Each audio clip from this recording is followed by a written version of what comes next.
মই সকলোকে এটা কথা অনুৰোধ জনাইছোঁ, আপোনালোকে সভাখন যিহেতু আমি আৰম্ভ কৰিব বিচাৰিছোঁ, সকলোৱে এইফালে যেতিয়া আমাৰ বসন্ত গগৈ ডাঙৰীয়া যেতিয়া কথাখিনি কৈ আছে, সকলোৱে শুনি এইফালে শুনি আমাৰ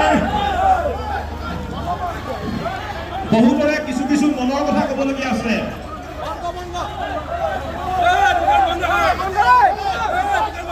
বিচাৰিছোঁ আপোনালোকে মেছেজ এইটো দিয়ক যে উজনিত খিলঞ্জীয়া জাগিছে, উজনিত খিলঞ্জীয়া আধিপত্যৰ কাৰণে সংগ্ৰাম কৰিবলৈ ওলাই আহিছে। আপোনালোকে মেছেজ এইটো দিয়ক যে অসমীয়া ভাই ভনী জাতি মাটি বেটি আপোনালোকে সংৰক্ষণ কৰিবলৈ দিছপুৰ মস্তক দখল কৰাৰ পাছতো আমাৰ মাটি বহিৰাগত বনিয়াই দিনক দিনে দখল কৰিছে, হাজাৰ টকা কোটি টকাৰ বিনিময়ত কিনি লৈছে। এইটো আপোনালোকে ৰোধ কৰক। আমি কৈছোঁ যে আমাৰ মাটি আৰু কোনোদিন বহিৰাগত বনিয়াক আমি বিক্ৰী নকৰোঁ।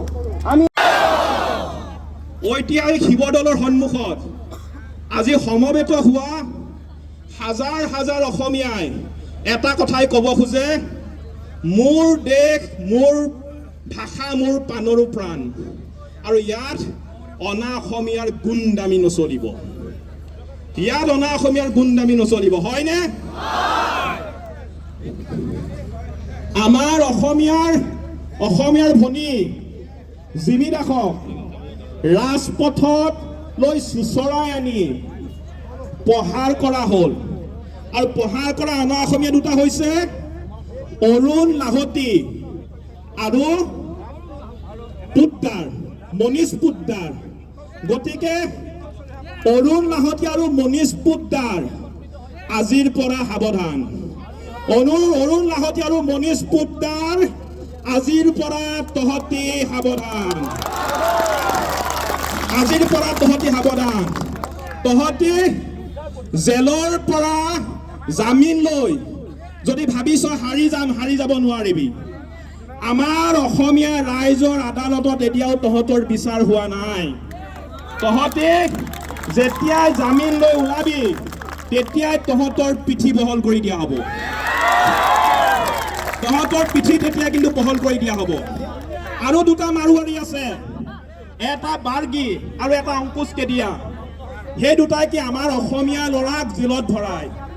আজি কৈ দিব বিচাৰিছোঁ যে শিৱসাগৰত এই ধৰণৰ অনা অসমীয়াৰ দাদাগিৰি আজিৰ পৰা নচলিব, আজিৰ পৰা নচলিব। আমি কালি শুনিবলৈ পাইছোঁ শিৱসাগৰত বোলে মাৰোৱাৰী প্ৰিমিয়াৰ লীগ পাতে, ভোজপুৰীয়া বোলে ভোজপুৰী প্ৰিমিয়াৰ লীগ পাতে। আজিৰ পৰা আমি এটা কথা কৈ দিব বিচাৰিছোঁ, শিৱসাগৰত Marwari premier league, Bhojpuri premier league এইবিলাক নহ'ব, এইবিলাক নহ'ব। শিৱসাগৰত যেতিয়া আছে শিৱসাগৰ প্ৰিমিয়াৰ লীগ হ'ব লাগিব, আৰু জাতি বৰ্ণ ধৰ্ম ভাষা নিৰ্বিশেষে প্ৰতিজন শিৱসাগৰবাসীয়ে এই খেলত অংশগ্ৰহণ কৰিব। আমি ইতিমধ্যে কৈছোঁ যে শিৱসাগৰত থাকিলে কোনো অনা অসমীয়াই সংগঠন কৰিব নোৱাৰিব। শিৱসাগৰত থাকিলে শিৱসাগৰ খিলঞ্জীয়া ভূমিপুত্ৰসকলে জাতীয় জনগোষ্ঠীয় দল সংগঠনবিলাকৰ লগত একত্ৰিত হৈ অসমৰ কাৰণে মাত মাতিব লাগিব। ইয়াত ভোজপুৰী ছাত্ৰ সন্থা, মাৰোৱাৰী যুৱ মঞ্চ আৰু বেংগলী যুৱ ছাত্ৰ ফেডাৰেশ্যন এইবিলাকক কিন্তু ইয়াত সংগঠন কৰিব নোৱাৰিব, আৰু কৰা দেখিলে আমাৰ ল'ৰা কিন্তু পিটিব, সঁচা কথা। জাতীয়তাবাদী চেণ্টিমেণ্টটো কেতিয়াও আঁতৰি নাযায়। শিৱসাগৰ মানুহখিনিৰ মাজত জাতি বৰ্ণ ধৰ্ম ভাষা নিৰ্বিশেষে সকলোৱে এটা কথাই জানে যে আমি গৌৰৱী অসমীয়া, আমি অসমত বসবাস কৰা থলগিৰি খিলঞ্জীয়া, আৰু 98% থলগিৰি খিলঞ্জীয়া বসবাস কৰা এইখন শিৱসাগৰত যেতিয়াই থলগিৰি এজনী জীয়াৰীৰ ওপৰত বহিৰাগত বনিয়াৰ দুষ্ট চক্ৰই দিন দুপৰতে যেতিয়া তেওঁৰ গাৰ বস্ত্ৰ ফালিলে, যেতিয়া তেওঁ ৰাজপথত গুৰুলা গুৰুকৈ পিটিলে, সেই সময়ত আমি আৰু বুজিবলৈ বাকী নাথাকিল যে 98% খিলঞ্জীয়া বসতি প্ৰধান এইখন শিৱসাগৰটো বহিৰাগতৰ দপদপনি ক্ৰমান্বয়ে বাঢ়ি গৈছে, আৰু খিলঞ্জীয়াৰ অস্তিত্ব বিপন্ন হৈছে। এই যে খিলঞ্জীয়াৰ অস্তিত্ব বিপন্ন হৈছে, এই যে অসমীয়া অধিকাৰী হেৰুৱাৰ উপক্ৰম ঘটিছে, তাক লৈ ৰাইজ একত্ৰিত হৈছে।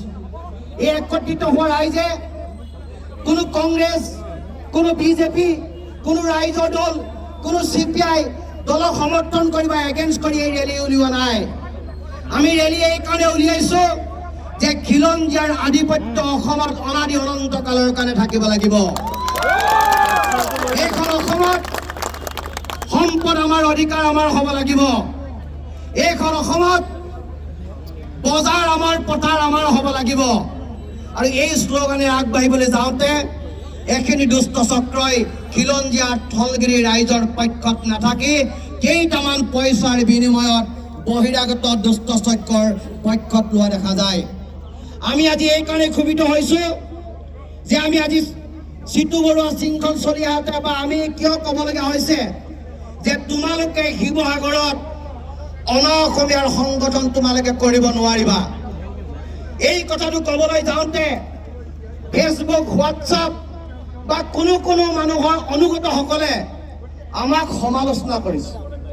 আমাক কৈছে যে তোমালোকে ভোজপুৰী সংগঠনক এগেইনষ্ট কৰিছা, মাৰোৱাৰী সংগঠনক তোমালোকে এগেইনষ্ট কৰিছা, বেংগলী ফেডাৰেশ্যনক তোমালোকে শিৱসাগৰত এগেইনষ্ট কৰিছা, কিন্তু তোমালোকে আমচুক কিয় ইয়াত এগেইনষ্ট কৰা নাই? আমি পোনপটীয়াকৈ সেইসকল বদনৰূপী অসমীয়াক ক'ব বিচাৰিছোঁ, সেই তোমালোকৰ বিভিন্ন নামধাৰী অনুগতসকল, তোমালোকে এটা কথা স্পষ্টভাৱে কৈ দিয়া যে তোমালোক খিলঞ্জীয়াৰ পক্ষত আছা, ঠলগিৰি অসমীয়া ৰাইজৰ পক্ষত আছা, নে তোমালোকে বহিৰাগত বনিয়াৰ পকেটত তোমালোক সোমাই আছা? ইয়াত আমচুৰ কথা নাহে, ইয়াত বিচ্ছিন্নতাবাদী শক্তিৰ কথা নাহে। আমি এইকাৰণে তেখেতলোকক বেন কৰিছোঁ যে যি সময়ত শিৱসাগৰৰ মাৰোৱাৰী সম্প্ৰদায়ৰ এজনী ছোৱালী সৰিতা তছনিৱাল, তেখেতক যেতিয়া ডিব্ৰুগড় মেডিকেল কলেজত ৰেপ কৰি হত্যা কৰা হৈছিল, কোনে হত্যা কৰিছিল? এজন অসমীয়াৰ যুৱক, এজন অসমীয়া ডক্টৰে তেখেতক ৰেপ কৰি হত্যা কৰিছিল। তাৰ বিৰুদ্ধে শিৱসাগৰ ৰাজপথ উত্তাল হৈছিল, এনেধৰণেই প্ৰতিবাদ হৈছিল। আৰু সকলোৱে কৈছিলোঁ যে সেই দুষ্কাৰ্য সংঘটিত কৰা ব্যক্তিজনক জেল হাজতলৈ প্ৰেৰণ কৰক। সেই সময়ত আমি সাম্প্ৰদায়িক কথা বতৰা ভবা নাছিলোঁ, সেই সময়ত আমি জনগোষ্ঠী চিন্তা চেতনাৰ মাজত আবদ্ধ থকা নাছিলোঁ। আমি কৈছিলোঁ যে সৰিতা তছনিৱাল এজনী অসমীয়া মনৰ ছোৱালী। সৰিতা তছনিৱালৰ পৰিয়াল আজি শ বছৰ ধৰি শিৱসাগৰত আছে। গতিকে তেখেত গৌৰৱী অসমীয়া, গতিকে তেখেতক ন্যায় দিব লাগে, আৰু আমি ন্যায় দিয়াৰ সক্ষম হৈছিলোঁ। আৰু এগৰাকী বিহাৰী সম্প্ৰদায়ৰ ছোৱালী যে ট্ৰেইনত যেতিয়া ৰেপ কৰি হত্যা কৰিছিলে, ৰূপালী হলৰ বেক চাইডে আছিলে, তেতিয়াও আমি ঠলগিৰি জনসাধাৰণ গৈ তেখেতৰ ন্যায় পক্ষত থিয় হৈছিলোঁ আৰু কাল্পিকজনক আমি এৰেষ্ট কৰাইছিলোঁ। কিন্তু আমাৰ যেতিয়া ঠলগিৰি এই জীয়াৰীজনীক দিন দুপৰতে ৰাজপথত যেতিয়া বস্ত্ৰহৰণ কৰা হ'ল, ফিজিকেলি এছাল্ট কৰা হ'ল, তোমালোক কিয় মনে মনে থাকিলা? কিয় মাৰোৱাৰী যুৱ মঞ্চ, মাৰোৱাৰী পঞ্চায়ত, মাৰোৱাৰী জনদাতব্য সংস্থা, ভোজপুৰী ছাত্ৰ সন্থা, ভোজপুৰী যুৱ পৰিষদ, বেংগলী ছাত্ৰ ফেডাৰেশ্যন, তোমালোকে কিয় এটা অনুশোচনামূলক অনুকম্পামূলক এটা বাইট তোমালোকে নিদিলা?